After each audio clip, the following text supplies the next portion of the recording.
নমস্কাৰ বিদেশৰ সংবাদ লৈ ষ্টুডিঅ'ত মই সুশীল পাটোৱাৰী। ইতিমধ্যে ভাৰতীয় বায়ু সেনাত অন্তৰ্ভুক্ত হ'ল 5 শক্তিশালী ৰাফাল বিমান জেট, যাক জনা যায় গেম চেঞ্জাৰ হিচাপে। ভাৰতীয় বায়ু সেনাৰ বাবে গেম চেঞ্জাৰ হিচাপে অভিহিত কৰাইছে ৰাফালক।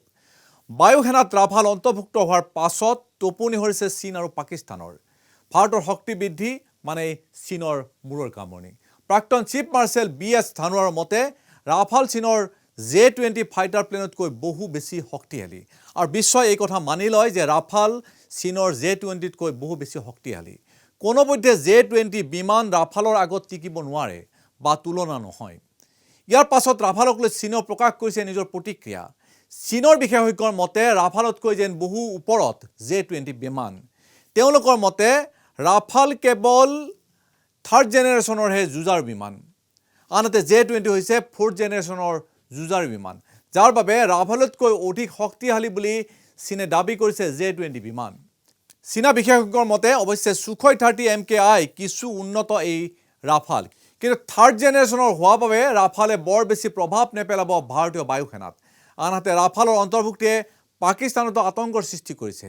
ৰাফালৰ শক্তিয়ে বুকু কঁপাইছে ইমৰান খানৰ। আম্বালাত ৰাফালৰ অৱতৰণৰ পাছত পাকিস্তানৰ অভিযোগ ভাৰতে প্ৰয়োজনতকৈ অধিক শস্ত্ৰ ক্ৰয় কৰিছে। পাকিস্তানৰ বিদেশ মন্ত্ৰালয়ে আন্তঃৰাষ্ট্ৰীয় সম্প্ৰদায়ৰ প্ৰতি এই বুলি আহ্বান জনাইছে যে ভাৰতক অধিক অস্ত্ৰ মজুত কৰাত বাধা দিব লাগে, অন্যথা দক্ষিণ এছিয়াত অস্ত্ৰৰ প্ৰতিযোগিতা আৰম্ভ হ'ব।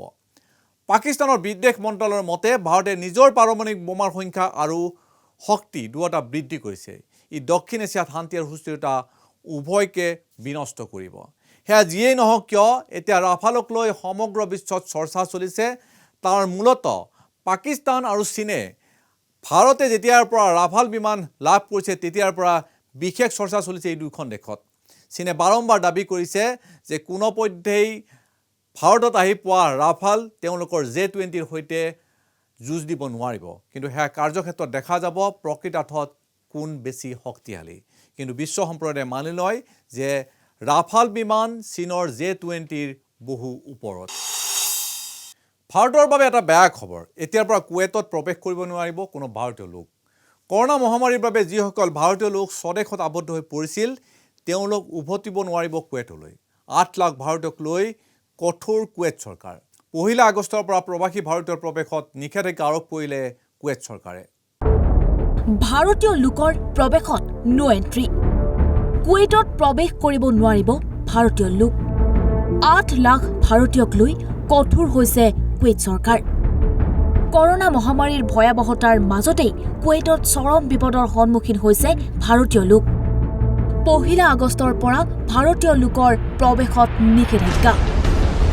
ভাৰত, পাকিস্তান, নেপাল, বাংলাদেশ, শ্ৰীলংকা, ইৰাণ আৰু ফিলিপিনছৰ পৰা অহা লোকৰ বাহিৰে অন্য দেশৰ প্ৰৱাসী লোকেহে প্ৰৱেশ কৰিব পাৰিব কুৱেইটত। মহামাৰীৰ বাবে যিসকল লোক স্বদেশত আবদ্ধ হৈ আছে সেইসকল ভাৰতীয় উভতিব নোৱাৰিব কুৱেইটলৈ। আন্তঃৰাষ্ট্ৰীয় সংবাদ মাধ্যমৰ মতে কুৱেইট চৰকাৰৰ এই সিদ্ধান্তৰ বাবে হাজাৰ হাজাৰ ভাৰতীয় লোকে হেৰুৱাব পাৰে চাকৰি। আনহাতে যিসকল নাগৰিকৰ ম্যাদ শেষ হওঁ হওঁ হৈছে তেওঁলোকেও সন্মুখীন হ'ব লাগিব ভয়াৱহ সমস্যাৰ। কিয়নো কুৱেইট চৰকাৰে পাৰপত্ৰৰ ম্যাদ বৃদ্ধি নকৰাৰ সম্ভাৱনা। নিউজ এজেন্সি PTIৰ মতে এই সম্পৰ্কত কুৱেইট চৰকাৰৰ সৈতে ইতিমধ্যে আলোচনা কৰাৰ বাবে চেষ্টা চলাইছে ভাৰত চৰকাৰে। উল্লেখযোগ্য যে বিদেশী নাগৰিকসকলৰ বিৰুদ্ধে দেশখনত প্ৰস্তুত কৰা হৈছে কোটা বিল, যাৰ দ্বাৰা দেশখনত কৰ্মৰত বিদেশী লোকৰ সংখ্যা হ্ৰাস কৰা হ'ব। প্ৰস্তাৱিত এই আইন অনুসৰি কুৱেইটত বাস কৰি অহা ভাৰতীয়ৰ সংখ্যা 15% হ্ৰাস কৰা হ'ব। এই আইন কাৰ্যকৰী হ'লে 14.4 লাখ ভাৰতীয় নাগৰিকৰ 8 লাখ ভাৰতীয়ই এৰিব লাগিব কুৱেইট। নেশ্যনেল ডেস্ক ৰিপৰ্ট, ইছান নিউজ।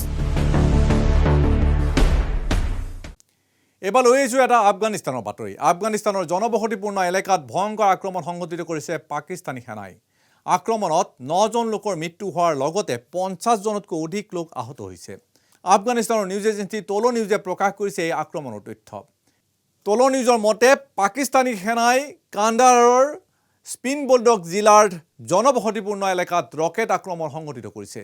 এই আক্ৰমণে শিশু মহিলাকে ধৰি 50ৰো অধিক লোকত আঘাত কৰে। আফগানিস্তানৰ প্ৰতিৰক্ষা মন্ত্ৰালয়ে পাকিস্তানী সেনাৰ এই কাৰ্যৰ তদন্ত ঘোষণা কৰাৰ বাবে আফগান সেনাক নিৰ্দেশ প্ৰদান কৰিছে। এতিয়া আমেৰিকাত থাকি অযোধ্যা দৰ্শন কৰিব পাৰিব আমেৰিকাবাসীয়ে।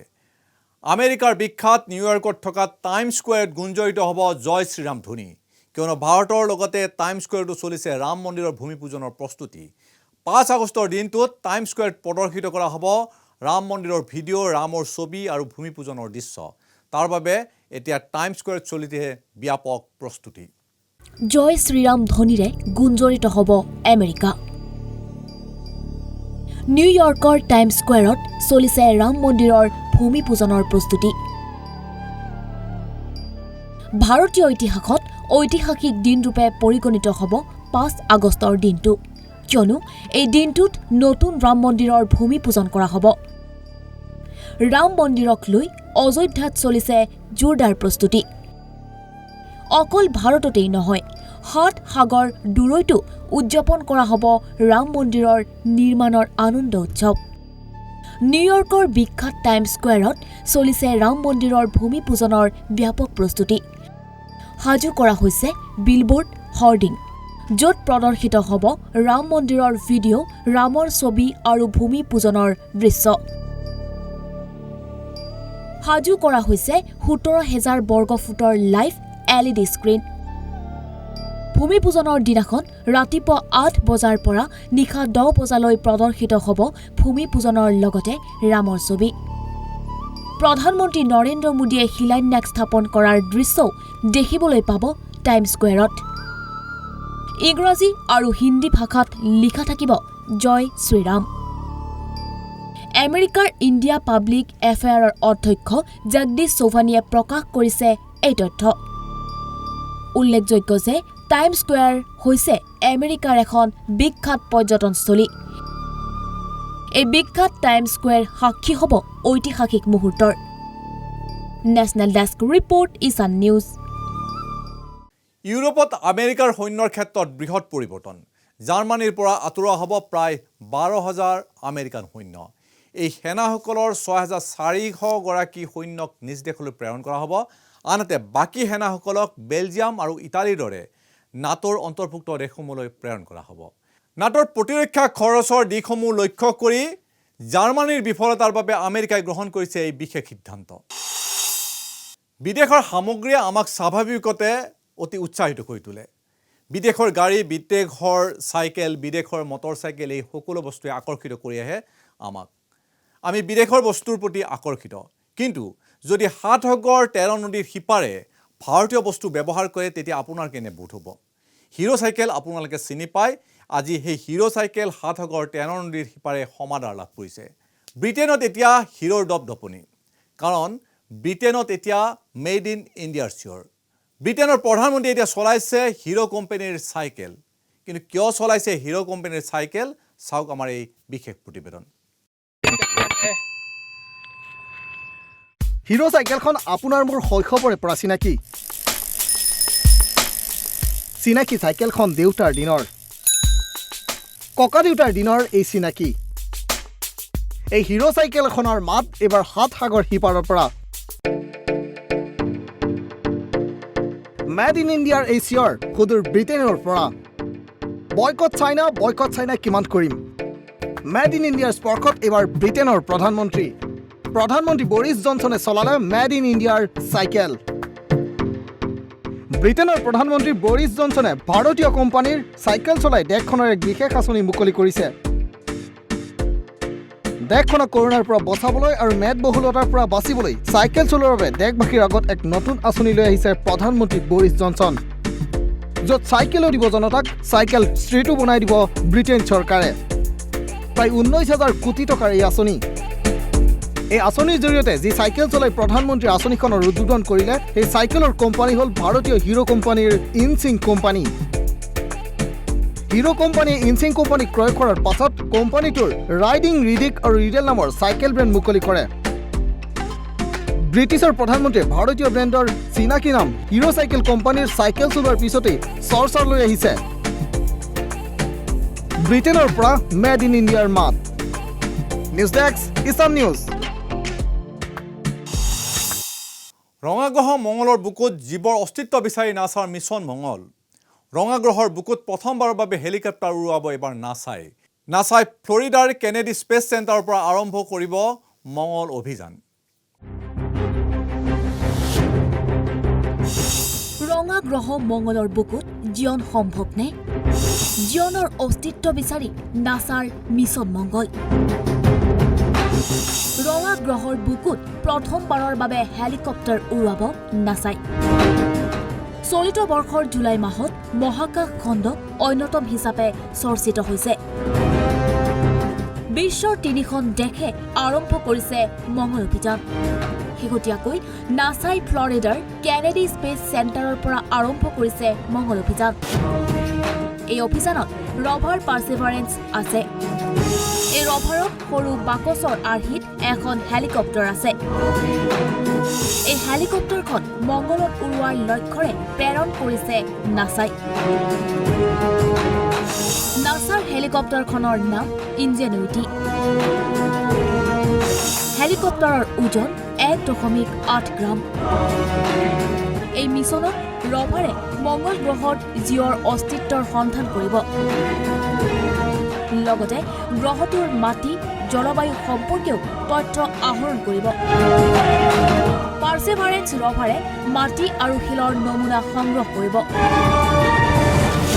ৰভাৰত সংযুক্ত কৰা হৈছে কেমেৰা আৰু মাইক্ৰফোন, যিয়ে মংগল গ্ৰহৰ ফটো লোৱাৰ লগতে শব্দ ৰেকৰ্ড কৰিব।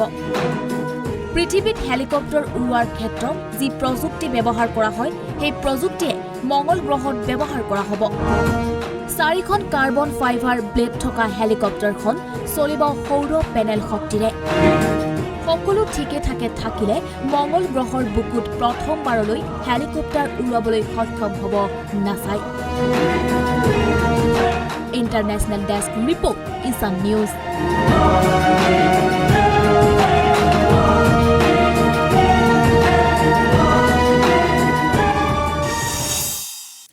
FATFৰ আগত সেও মানিলে সন্ত্ৰাসবাদক আশ্ৰয় দি অহা পাকিস্তানে। অৱশেষত পাকিস্তানৰ চিনেটত গৃহীত হ'ল 2খন সন্ত্ৰাসবাদ বিৰোধী আইন।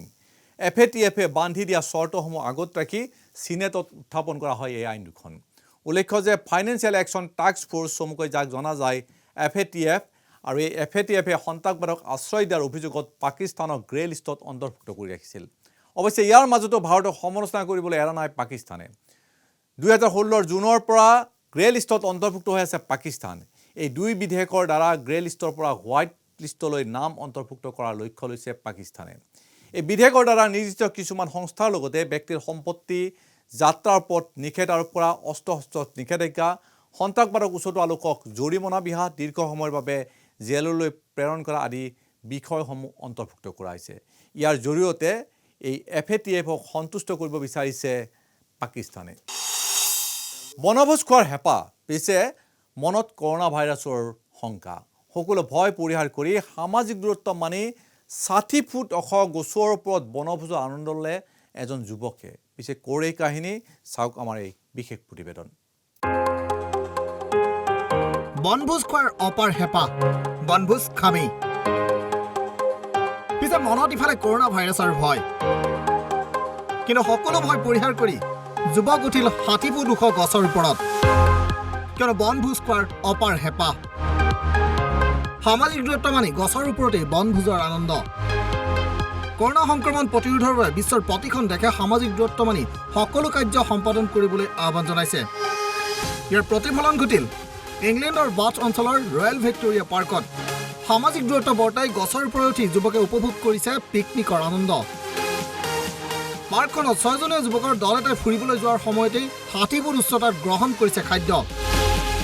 গছডালৰ ওপৰত একান্ত মনে চেণ্ডউইচ খোৱাত ব্যস্ত যুৱক কেইজন। ড্ৰাইবেৰো নামৰ লোক এজনে নিজৰ ফেচবুক একাউণ্টত পোষ্ট কৰিছে এই ভিডিঅ'। ইয়াৰ পাছতেই বিশ্বজুৰি ভাইৰেল হৈ পৰিছে এই ভিডিঅ'টো। ইণ্টাৰনেশ্যনেল ডেস্ক, ইছান নিউজ। চাইবাৰ আক্ৰমণ ৰোধৰ বাবে ইউৰোপীয়ন ইউনিয়নৰ বৃহৎ পদক্ষেপ গ্ৰহণ কৰিছে ৰাছিয়াৰ সৈন্য এজেণ্ট চীনা চাইবাৰ চোৰাংচোৱা উত্তৰ কোৰিয়াৰ কোম্পানীৰ ওপৰত আৰোপ কৰিছে নিষেধাজ্ঞা ইউৰোপীয় ইউনিয়নে 6 গৰাকী লোক আৰু 3টা গোটৰ ওপৰত আৰোপ কৰিছে এই নিষেধাজ্ঞা ইয়াৰ ভিতৰত ৰাছিয়াৰ GRU মিলিটাৰী ইণ্টেলিজেন্স এজেন্সিও অন্তৰ্ভুক্ত হৈ আছে চাইবাৰ আক্ৰমণ সংঘটিত কৰা GRUৰ 4জন সদস্যক চিনাক্ত কৰা হৈছে ইয়াৰ লগে লগে বিদেশৰ সংবাদৰ পৰা মই সুশীল পেটৰ বিদায় লৈছো পৰৱৰ্তী বাতৰিৰ বাবে চাই থাকিব ঈশান নিউজ ধন্যবাদ